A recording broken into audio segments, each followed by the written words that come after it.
nos visita esta noche don Enrique Castillo, periodista y analista político. ¿Cómo está, don Enrique? ¿Cómo está? Buenas noches. Gusto de saludarlo, por supuesto. Gracias por aceptar nuestra invitación. Bueno, ¿cuál es el análisis que hace usted respecto a ver, estas acciones que está tomando el gobierno, ¿no?, respecto a la lucha contra la inseguridad, luego de esta situación tan grave que tuvimos en Trujillo, ¿no? Ha habido un Consejo de Estado, se han manifestado varios ministros. El día de hoy el presidente del Congreso ha dicho que van a priorizar la votación, el debate sobre la tipificación de una ley de terrorismo urbano. ¿Cuál es su opinión, don Enrique? Bueno, lo que tú planteas precisamente nos dice claramente que hay una actitud puramente reactiva en ambas partes, ¿no es cierto? Después de tantos meses al frente del Ministerio del Interior, el ministro del Interior recién se da cuenta que tenemos pocos policías y pocas armas, o lo verbaliza recién o lo reclama recién. Y lo mismo pasa en el Congreso. Es decir, ha tenido que ocurrir lo de Trujillo para que el Congreso se dé cuenta que tiene que priorizar la aprobación de normas que están durmiendo, porque en realidad hay algunas de ellas que van a segunda votación. Y en otro caso, como el de la prisión preventiva, no avanza. Detención preliminar. Detención preliminar, no avanza. Entonces, es obvio que estamos ante una política reactiva, improvisada, y que no tiene una visión de corto, mediano y largo plazo, sino que estamos resolviendo las cosas conforme se van sucediendo los hechos. Los estados de emergencia, que se supone deberían ser los últimos recursos en cualquier estado, han terminado siendo los primeros y ahora han sido superados por la delincuencia. Es decir, las zonas donde tenemos estado de emergencia terminan siendo las que, sin ningún pudor, los delincuentes aprovechan justamente para delinquir. Y delinquir de la manera más fuerte y ruidosa, como en el caso de Trujillo, en donde se le manda un mensaje a los fiscales claramente diciéndoles: si tú te opones a esto o no me apruebas esto, yo voy a seguir atacando.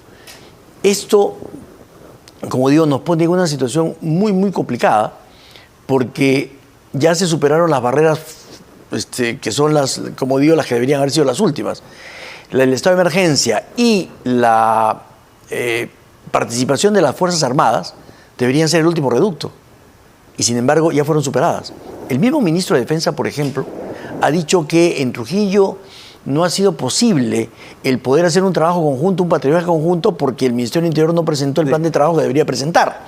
No había plan de Entonces, emergencia. Si dentro del mismo gabinete, porque se supone que comparte sillas en el Consejo de Ministros, el Ministro del Interior y el Ministro de Defensa no se han puesto de acuerdo, no han podido llamarse y decirse: oye, presentemos el plan de trabajo, pues ¿qué le queda a la ciudadanía por esperar con relación a esto? Además, perdón, don Enrique, este tema del terrorismo urbano no es de ahora, ¿no? Ya teníamos un tiempo, ya es un par de meses quizás, si no me equivoco, en donde se presenta el proyecto, pero le cambiaron de nombre en el Congreso, ¿no?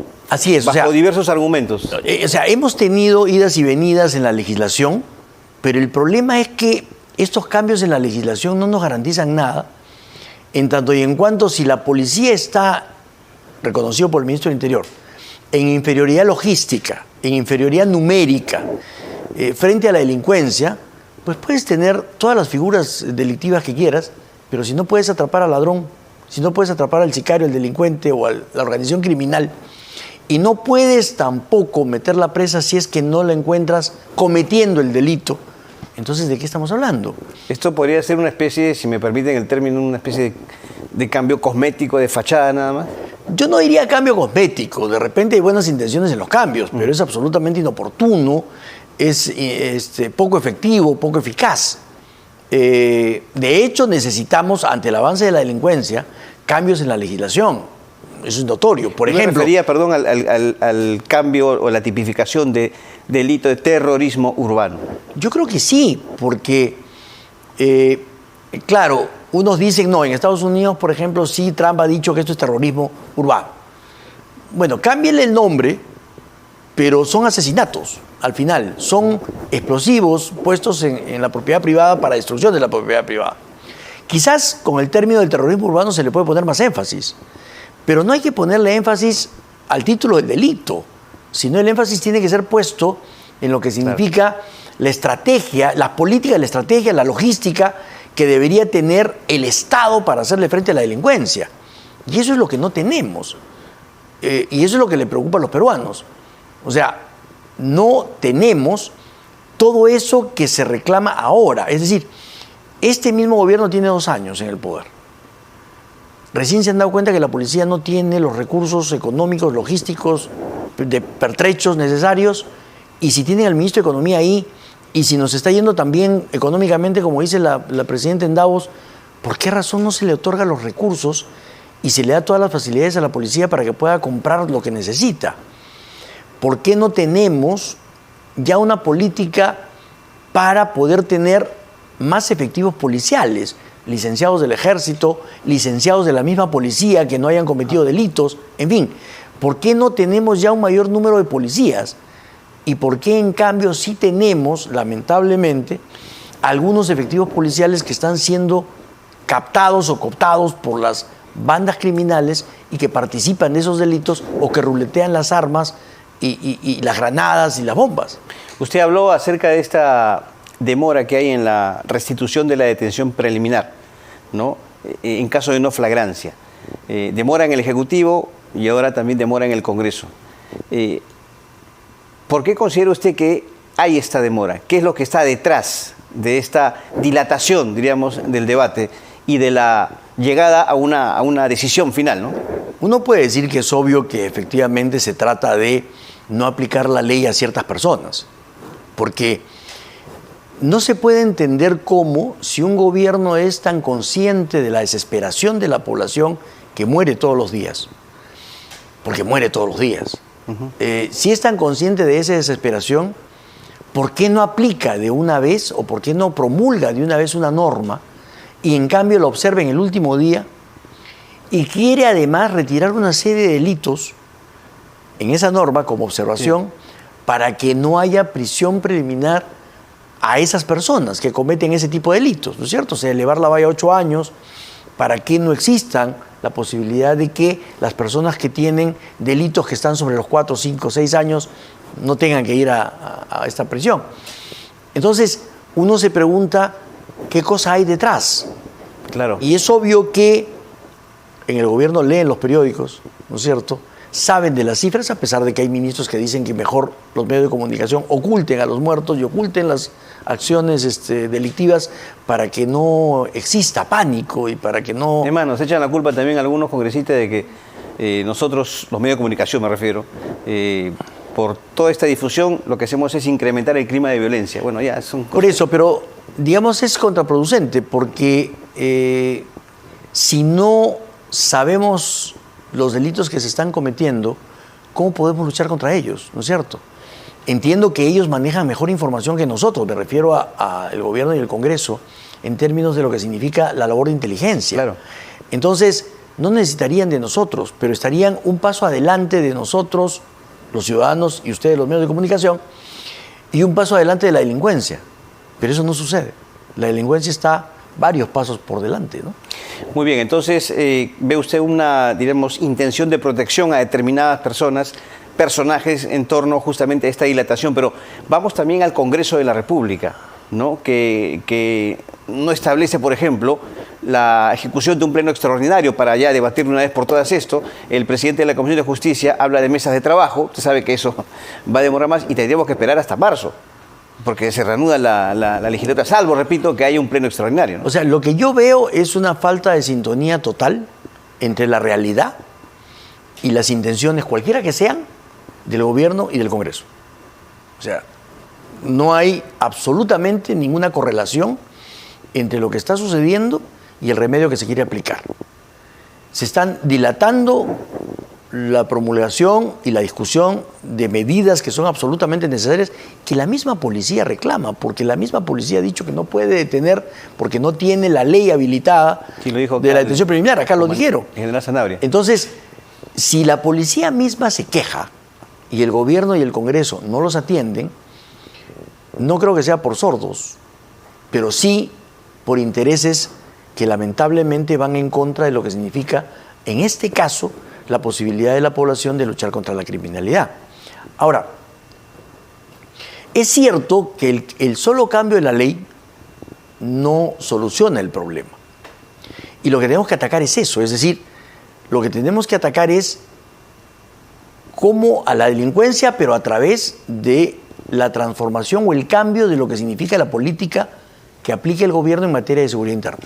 Hay quienes han planteado una reforma total del Ministerio del Interior. ¿Cree usted que sería una buena solución? Yo lo que creo es que no estamos en un momento como para hacer experimentos de grandes transformaciones. Lo que tenemos es una emergencia y hay que atender la emergencia. En el camino se puede atender las urgencias y después lo importante. Pero lo que ahorita necesitamos es un equipo grande, mediano, no sé exactamente la dimensión del Ministerio del Interior y en la Policía Nacional y en las Fuerzas Armadas, que establezca políticas, estrategias distintas a las que están en funcionamiento ahora, porque no funcionan, pues, ¿no es cierto? Hay esfuerzos aislados, hay operativos a los que todos los ministros del Interior nos han tenido acostumbrados de madrugada, ¿no? Efectivamente hay buenos policías que detienen algunas bandas o detienen a algunos delincuentes, pero no hay pues una estrategia general y lo que necesitamos es eso. ¿Y qué responsabilidad tienen en esta estrategia, en esta lucha, el Ministerio Público y el Poder Judicial? Bueno, tienen una responsabilidad compartida, ¿no es cierto? Porque el Ministerio Público se ha también trenzado en una pelea interna y en una pelea con el Ministerio del Interior y con otras instituciones. Y lo mismo ha pasado con el Poder Judicial. Menos quizás, pero sucede. Al margen de eso, tenemos, y es verdad, lamentablemente, fiscales y jueces que no sabemos si por mala aplicación de la norma, por no entenderla o por qué razones, sí efectivamente sueltan a la calle a delincuentes que deberían estar, ¿no es cierto?, presos, preliminarmente o no. Sí hay una responsabilidad. Entonces, lo que tenemos es lamentablemente una tormenta perfecta dentro del Estado en su lucha contra la criminalidad. Una policía disminuida, estrategias y políticas que no son las adecuadas, una fiscalía que lamentablemente está más en una pelea política en la mayoría de los casos, y un poder judicial que no decide si aplica o no aplica las normas, en algunos casos no las aplican, en otros casos sí, ¿no es cierto?, con esto del control difuso, pero que además tiene, pues, como digo, responsabilidad en el juzgamiento, por ejemplo, de una serie de delitos o de libertades que se ofrecen, lamentablemente. Don Enrique, ¿qué opinión tiene, cuál es su análisis del discurso de la presidenta en Davos, Suiza? Un discurso que ha sido muy criticado porque se dice que no está, diríamos, y usted lo ha dicho, ¿no?, en su intervención, no está conectada con la realidad, con esto de la tranquilidad que vivimos, entre comillas. Los presidentes de la República, cualquiera que sean, tienen que tratar de dar una imagen buena de su país a nivel internacional. Eso es comprensible. ¿El problema cuál es? El problema es que lo mismo que dijo en Davos, la presidenta se lo cree cuando está acá.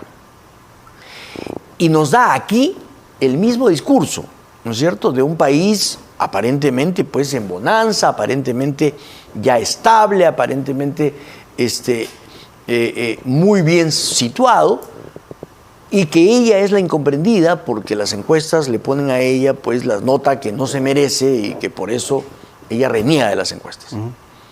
Entonces, un presidente puede efectivamente ir a defender la imagen de su país al extranjero. El problema es que si el mismo discurso que tiene ahí se lo crea al interior y se crea una realidad paralela que ella la cree, o él, cualquiera que sea, lo creen y actúan en consecuencia, ahí es donde sucede el problema. Pero además no creo que se lo crean allá tampoco, ¿no?